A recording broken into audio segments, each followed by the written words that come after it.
I wanted to go back to the gentleman that was talking about health and being general, you mentioned.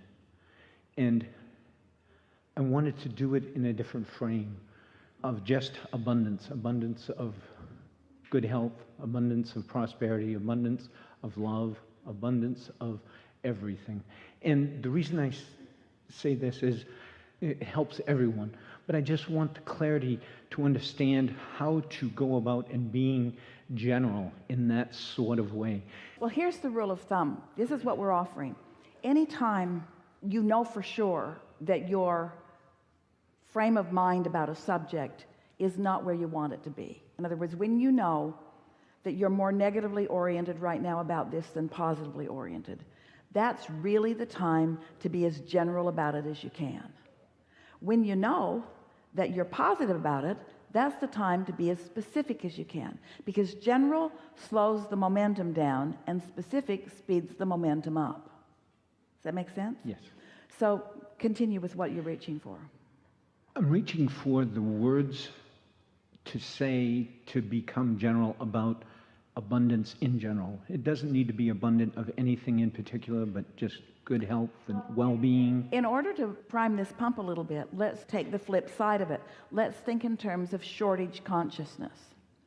So shortage consciousness goes like this. Let's take the abundance subject first. People who have shortage consciousness relative to abundance have this flawed premise. They think that there's a finite pile of resources that are somehow being divided among you, and usually they think unfairly divided among you. They don't understand that the resources are exponentially expanding because of desire. They don't understand that resources are about thoughts that have turned to resources. Think about your economy today and how no stuff's being trucked in. In other words, it's not being piped in from other planets. It's becoming resources as thoughts and ideas are turning to those resources. You are agreeing with that? So shortage consciousness about money is about, lack consciousness about money is about a misunderstanding of how there's a never-ending flow of all of it. And so when you feel the absurdity of that, it can make you feel more optimistic about it. But then you've got to put yourself in sync with the optimism that you found, which means you have to find ways of feeling good about that. And it is simply the process of speaking it and see how it feels, and speaking it and see how it feels. So let's say that the subject that you are working on is the subject of feeling more financially prosperous. And let's say that the current reality that you are living doesn't really support that to the degree that you would like to, that you feel limitations relative to your financial situation. And so if you are looking precisely at how much money you have, what your asset to liability relationship is, if you're looking at your income increase, in other words, if you are looking at reality and coming up with answers that you don't want to come up with, then those specific thoughts are holding you in a place you don't want to be, and even taking you further into a place that you don't want to be. So you know that's not the right approach. Yes. So by getting general about it, we mean statements like this, kind of an uncondition of it. The bank and the money in it is a condition. The way you feel is an uncondition. Negative or positive is an uncondition. Focusing on something that is finite is more of a condition. Humans have been talking about unconditional love for a long time, not realizing what it means. And we're talking about unconditional love, unconditional alignment, unconditional clarity, unconditional prosperity. We're talking about taking the reality that has you all balled up and in a disallowing mode out of the equation, which once you stop blocking the flow will come. Once you stop holding the cork under the water, the cork will float again. And so general statements such as, I like the subject of economics. I like the subject of economics. I like the idea of in and out. I like dollars flowing to me and through me to someone else. I like the flow of dollars. I like knowing that there is no waste, that I can't waste money because when I spend it, someone feeds their kids. I like knowing that I don't waste money, because when I spend it, it's economics that someone else benefits from. I like dollars flowing through me. I like them flowing in, and I like them flowing out. Just like breathing, I can feel the well-being of that. Now, were we general enough with those statements that it didn't bump up against anything that bothered you? Yes. I like the idea of prosperity. I like the feeling of prosperity. I like excellence. I like what money can do. I like when economics are focused in a particular area. I like the renewal of a city. I like the renewal of a neighborhood. I like the refurbishing of my own basement. I like the renewal of my own transportation. I like renewal. I like resourcing. I like flowing. I like abundance. I like understanding the never-endedness of abundance. So these are really general statements that you're not tripping over in any way, because we didn't say anything that is problematic to you. You do like abundance. I like knowing that there is no waste. Now, this is an important one for you to rest on just for a moment. I like knowing that when I spend money, I'm contributing in a positive way. I like money flowing through me. I like the balance of money flowing through me. In and out, not out, out, out, out, in, out, out, out, out, in and out, in and out, in and out, in and out. Not even in, out. That doesn't feel good either, does it? Not in, can I, please, can I, please. No, in and out. Because the more you understand the in and outness of it, the more you understand that in the same way that the idea will flow to you, there's no shortage of ideas. There's just receptive mode and not receptive mode. So if you're not in the receptive mode, then you're saying, no ideas here. We say, yes, they're all around. They're being transmitted to you. You're just not receiving them because you're not in the receptive mode. You say, well, give me an idea and I'll be in the receptive mode. Get in the receptive mode and then the idea will flow. Just like, well, give me the money and then I'll feel prosperous. Feel prosperous and then the money will flow. You've got to find the mindset. You've got to find the vibrational stance. You've got to find the emotional stance in order to allow it to flow. And you can tell when you do. So whether it's clarity shortage or money shortage, doesn't matter what the shortage is. In every case, the shortage is caused by you, and don't be hard on yourself, by the beliefs you've picked up along your physical trail. Well, it's logical that if you're in an environment where people are worried about money, where they're telling you that you're wasteful, where they're conveying to you that if you utilize that resource or whatever it is, that you are squandering it or wasting it, because humans are accustomed to looking at things in a finite way. And yet, it's so interesting to watch your weather patterns and the way you create your floods and droughts. Because the water is proportionate to your desires and needs.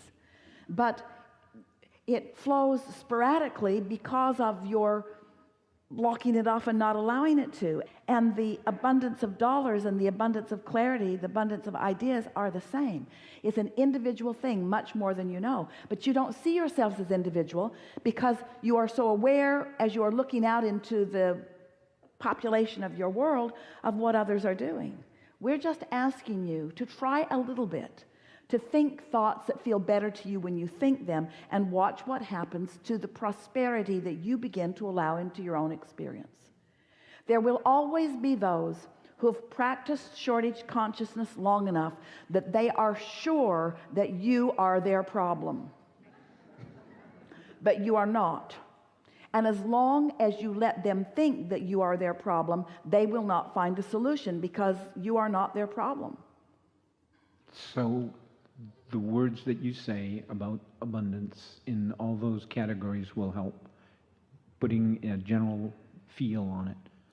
Well, use your own logic about it also. In other words, this is really self-talk. This is really self-convincing. This is really talking yourself into your own blessings. Right. That's the thing that is so interesting to us, is that the wherewithal for everything that you want is right there for you for the taking. Just like ripe fruit on a tree, right there for you. But sometimes, as individuals or as mass consciousness, you get fixated on something that blocks you off from it, and then you demand that it is not there. That would be like saying to your dog, who clearly can hear something you can't hear, stop it. You're faking that.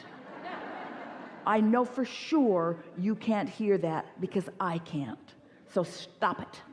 And every time he acts like he's hearing something, you just slap him again. After a while, he'll stop letting you know he hears. He'll hear, but he won't let you know. Same with his ability to smell. He can smell stuff you can't smell. Stuff you don't want to smell sometimes. He can. But you don't deny that he can smell. You say, you have a different smelling receptive mode than I do. And what we're wanting to say to you all in a loving, in a obnoxious way, we want you to get into more of the receptive mode and allow yourself to be the receiver of so much of the abundance that is there for you, whether it's physical well-being or financial well-being or intellectual well-being, just being in the right place at the right time. You didn't come to solve problems. You came to experience the exhilaration of flowing toward what you want. And so these conversations are not about digging you out of a hole. These conversations are about you getting to be all that you came here to be, because that life-giving, exhilarating feeling of pure desire that's not held back by beliefs that are hindering it is the most delicious state of being in the world. And you see it in your little children, and yet, unlike the dog, you never say, no, that's wrong, you can't smell that, and yet you do say that to your children. That optimism is ill-placed, you say to them. Sometimes you do. You can't make a living doing that. Go get a real job. You need to go to college, and you need to find out what the needs are in this world, not what the wants are. You don't get to do what you want to do. You have to figure out what the needs are, and you need to become educated so that you can feel needs. I know life sucks, but it's hard. That's sort of the adult to children perspective. And if they're happy, especially if they're loud when they're happy, you say, settle down, settle down, settle down. You want them to settle down. Face reality. And they say, no, I wasn't born to face reality. There's so much that I can see that you can't see, dear dead mother and daddy. You can't see it anymore because you've stopped allowing yourselves to believe. But I'm little and I'm young and I still believe. And we want you to return to those who believe. And you can do it. Oh, here it is. You got to figure out how to get there around your path of resistance. That's why we call it the path of least resistance.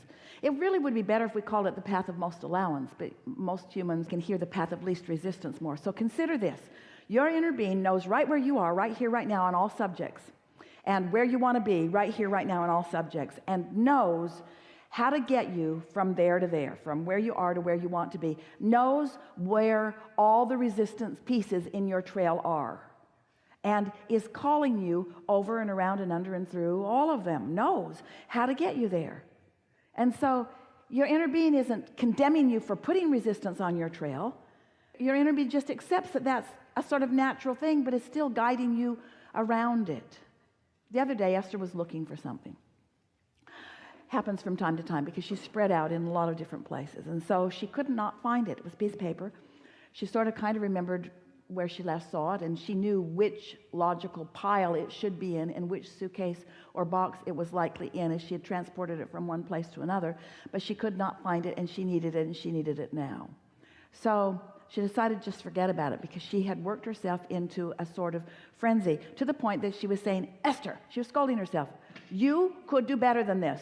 You have the ability to be more organized than this. She was really giving herself a lot of grief. And then she got an idea to just go have lunch. So she had lunch and sort of forgot about it. And as soon as she got back to the house, she thought of something else she needed, and she knew right where it was. And when she went to get this other thing that she needed, there was the other thing that she was looking for right there with it.